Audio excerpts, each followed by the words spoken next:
Hello and welcome to Hysteria. I'm Erin Ryan. And I'm Alyssa Mastromonaco. Alyssa, I have to tell you, I'm in a town right now. I'm not at home. I'm in a town right now that is like made of Alyssas. It is wall-to-wall Alyssas. Just There's peaceful, weed. harmonious place. There's weed. No tummy troubles. There's jam. There's ocean views. There's cute little coffee shops that smell like cinnamon. It's a wonderland. My heart is warm. They should call this town Mastromonaco, but it's not called Mastromonaco. No, maybe one day. Okay, on to the news. Well. What you Alyssa, got? do you know What what you those got? wells refer to? Oh, is that about fucking around and finding out? It's about fucking around and finding out, but it's also about something that seems extremely expected. And here, I guess, yeah. So here's an example of the fuck around. Herschel Walker running against Reverend Raphael Warnock, a great senator, to replace him for Senate in Georgia. So Herschel Walker has run as a hardline right-wing conservative who has said that he supports a federal abortion ban with no exceptions. He believes abortion is murder. Okay, so him running his mouth on this was an example of him fucking around. Yep. Here's him finding out. Herschel Walker paid for his girlfriend's abortion in 2009. And that was something uncovered by a reporter at the Daily Beast. And it's not just hearsay. It's not just, this is a woman who says this happened. They've got receipts. Actual receipts, and a card. They've got receipts. There's a card, Erin. Okay, what does the card say? The card says, hold on, Erin. It's a get well card. It says like peace, relax, and love or some shit like that. Mm-hmm. It's basically a sign from Michael's. Exactly. But he did sign it with his like football H. signing signature with His H with a check inside. Yeah. So the woman who says that Walker paid for her abortion, provided a $575 receipt from the abortion clinic, a get well card from Walker, and a bank deposit receipt that included an image of a signed $700 personal check from Walker that was cashed or deposited just days later. The woman says that the $125 difference was because she ballparked the cost of an abortion after Googling the procedure and added on expenses such as travel and recovery costs, which of course, do it. Yes, correct. That is correct.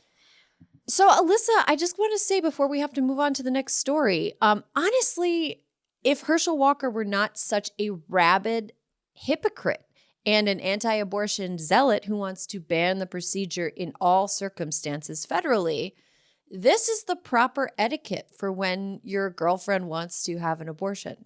It is proper etiquette. It's like he didn't do anything here. In 2009, he didn't really do anything wrong. It's just fast forwarding to 2022 where he says it's murder, but somehow I guess he didn't commit murder. Is that how it works, Erin? It's just the woman that commits the murder? It's just the woman, just the provider, not the person who paid for it or encouraged it or, whatever. And can I add one quickie I saw online from our Dana Loesch, who runs the NRA and is over there at Breitbart.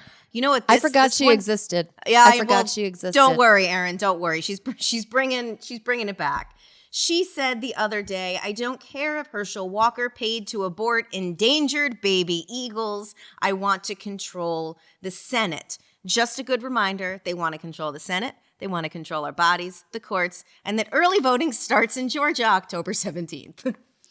Very, very important reminder. I also want to add that, was it 2017 that there was a special election for Senate in Alabama?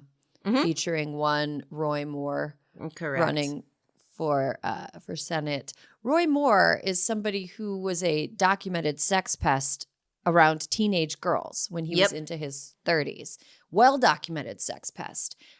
If you are a Republican and you truly believe that abortion is murder, they don't really believe that. They don't. Because if they really did, they would think that what Herschel Walker did was much worse than what Roy Moore did. And and Republican organizations are continuing to back Herschel Walker, whereas they backed away from Roy Moore. It's Correct. just Double they down. don't believe it's murder. They just No. want to punish women. They just want to control women. They just want to punish providers. They just want to make our country terrible. Okay. Speaking of controlling women. Oh yeah. Do you have a story you wanted to get into, right? I just had a little quick story that I thought was worth flagging. Erin, Florida schools are asking student athletes to report their menstrual histories. Erin, why does Florida hate women athletes, or all athletes, but athletes who menstruate so much? Yes, apparently athletes used to have to file medical forms, and now they were on paper. And now here's one worth flagging. The app, the technology that they're using to have these female athletes track their periods was developed by the former chief digital officer of News Corp, one of Rupert Murdoch's own. So why do they have to say when they first started getting their period? Yes, they in this new app, they have to say when they started getting their period, when their last period was. Erin, why would they need that information? They're going to send free packs of maxi pads a week in advance? Like, what do they need this for? It's trash. What they need it for is because they're trying to make a big deal out of the fact that there's this conservative boogeyman right now is trans girls trying to play sports. And in reality, there are so fleetingly few cases of trans girls wanting to play sports, that this being a driver of the national dialogue is real. It's a strange political trick, and it's also something that is like favored by Russian disinfo type campaigns, by the way. And the last thing about this too is that because it's not a medical website, it's a sports. They say it's for like planning how you play sports and you're scheduling your practices, not covered by HIPAA. Okay, so if you're a girl in Florida, lie. That's what I'm going to say. I'm going to say lie about your period. You got it when you're 14, and your last period was last week. Yep, that's every it. time. Every time. Single one of you got your periods when you were 14, and your last period was last week. Works. Okay. Amazing. All right, let's take a break. When we come back, exciting interview for a potentially groundbreaking member of the Michigan State Supreme Court. And welcome back. You're listening to Hysteria. Alyssa, you and I have for a long time talked about Michigan.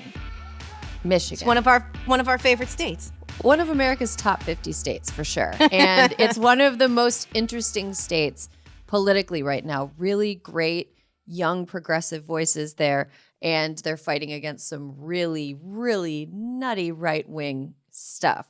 So it's one of the most interesting states politically right now, and a lovely state to visit any season of the year, which means we are especially interested in the political career of our guest this week. Today's guest is a Michigan State representative running for a seat on the state's Supreme Court. If elected, she would be the first Black woman in Michigan Supreme Court history. Her accolades are numerous, but just to name a few: the 2021 Legislative Economic Development Champion Award, and the 2021 Michigan Credit Union League Legislator of the Year Award. Kyra Harris Bolden, welcome to Hysteria. Thank you so much for having me. So, Kyra, as a member of the Judiciary Committee in the Michigan State House, you've been an advocate for criminal justice reform, and you helped not just write, but pass, in a bipartisan way, legislation to protect survivors of sexual violence. So in this climate and in a state as politically divided as Michigan, how?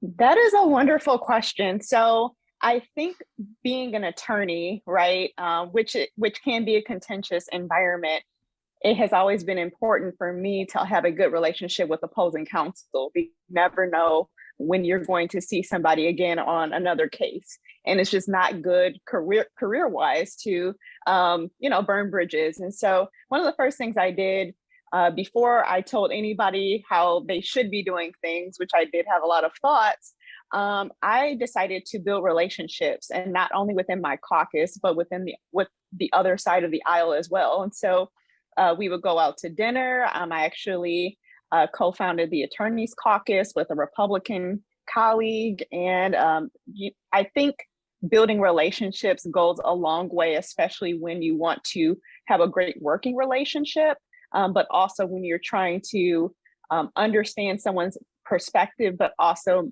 perhaps change hearts and minds about a certain issue as well. Mm-hmm. So now you're running for Supreme Court, state Supreme Court. There are 5 candidates, 2 of which are incumbents running for 2 seats. So what has that been like? How does one run a campaign as a Democrat to be a nonpartisan judge?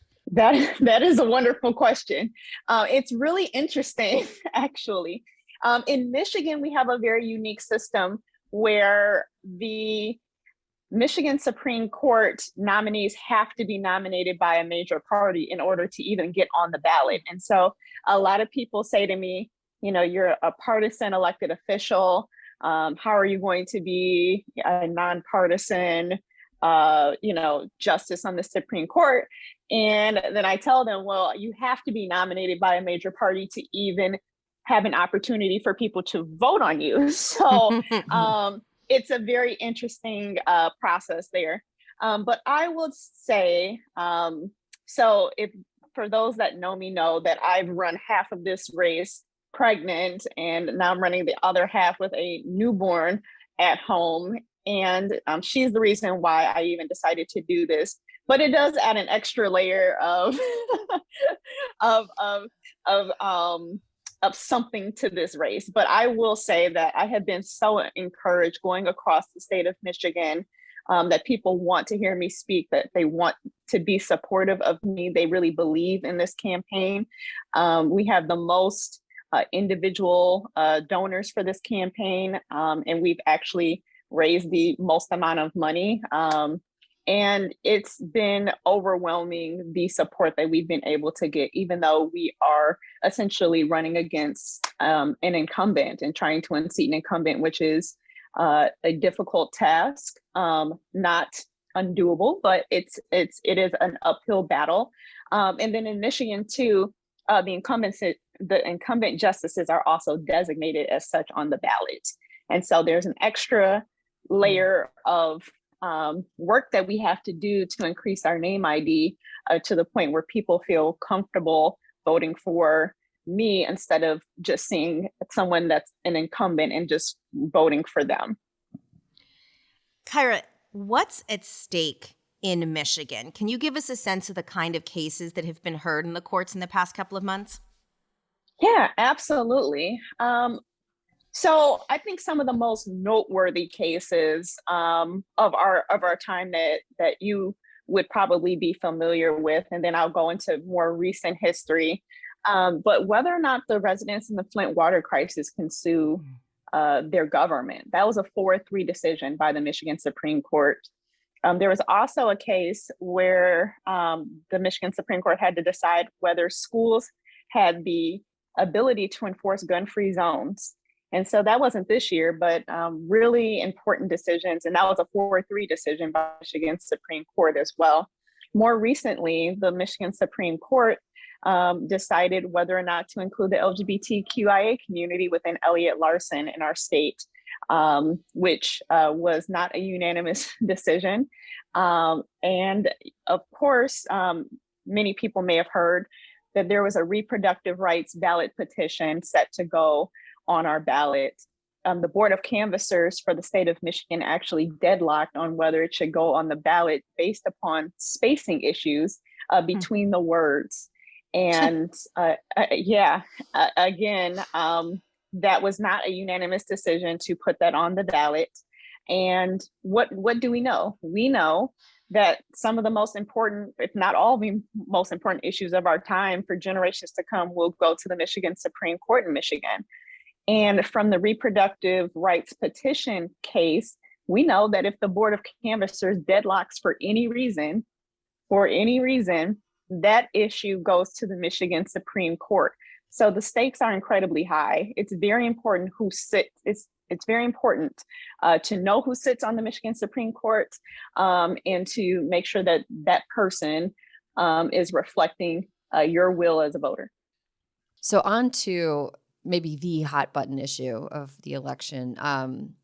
So Tudor Dixon, who is running as a MAGA candidate for governor against incumbent governor Whitmer, has told voters at her events recently that they can vote against Whitmer and still vote for abortion by voting for Proposal 3. Like, can you explain what jiggery pokery Dixon is trying to pull here, and how is abortion being used in this election? I cannot. I, I have no words for that particular comment. But what I will say is that I think the importance of our elections of this year, and particularly of the Michigan Supreme Court, have become 100% blatantly clear to folks. And so, again, many issues will be on the ballot. One of the other issues that the Michigan Supreme Court will determine is voting rights. You know, who gets to vote, how they vote, where they vote. We've seen this in Wisconsin, where the Wisconsin Supreme Court affirmed the banning of drop boxes. Now, that legislation has not been introduced to my knowledge in Michigan, but as more things are being kicked to the state courts from the United States Supreme Court, it has become abundantly clear that these top issues that will affect generations to come will be on the ballot in November. And so it's up to the voters to decide who they want in these positions. And we're working very hard to earn every single vote that we can. You live in your hometown of Southfield, Michigan. What are the issues impacting your community most? What are you hearing? What are you hearing that people are facing on the campaign trail when you're out there?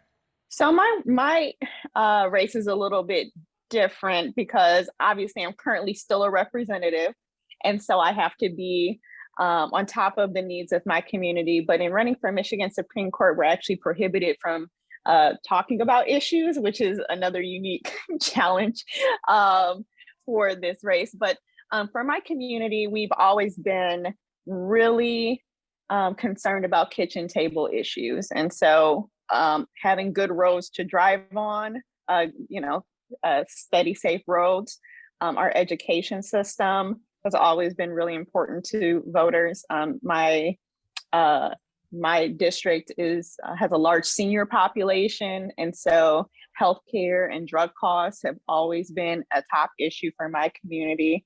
And then other issues that are very important, again, are voting, how people are able to vote, as well as just making sure that folks have a great quality of life with, again, healthcare and education, and making sure they can put food on the table. And so for me, justice is a quality of life issue. And so I feel like this goes directly into what I've been doing all of my career, including being a state representative. People are not going to want to stay in a state where they don't feel seen or heard or understood. If there are judges and justices that bring their own personal bias and people feel discriminated against, or they feel like they can't get a fair shot when something happens, I think that's really important to a quality of life for a Michigander. And so I think that directly impacts my community, but as well as the state of Michigan. So Kyra, we always like to end on a high note. You are a proud Alpha Kappa Alpha. Tell us how being an Alpha prepared you for this fight.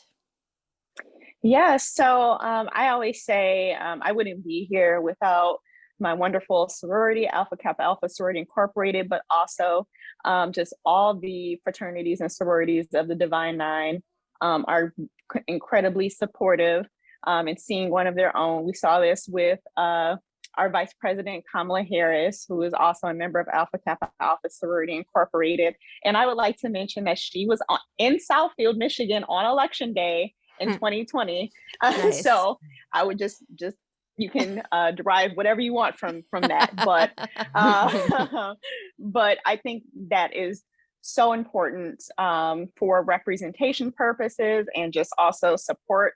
And yes, I am a proud member of Alpha Kappa Alpha Sorority Incorporated. Do you have any pink and green onesies? Of course. Just about all of the onesies are pink and green because we have to groom them early. So hopefully my daughter will become a member, and if not, then she will join no sorority. So I love that. I love that family pride in your sorority. Kyra, thank you so much, and best of luck in the upcoming election to Michigan State Supreme Court. Thank you. Thank you so much for having me. And we'll be watching to see what happens in November. Yeah, sure.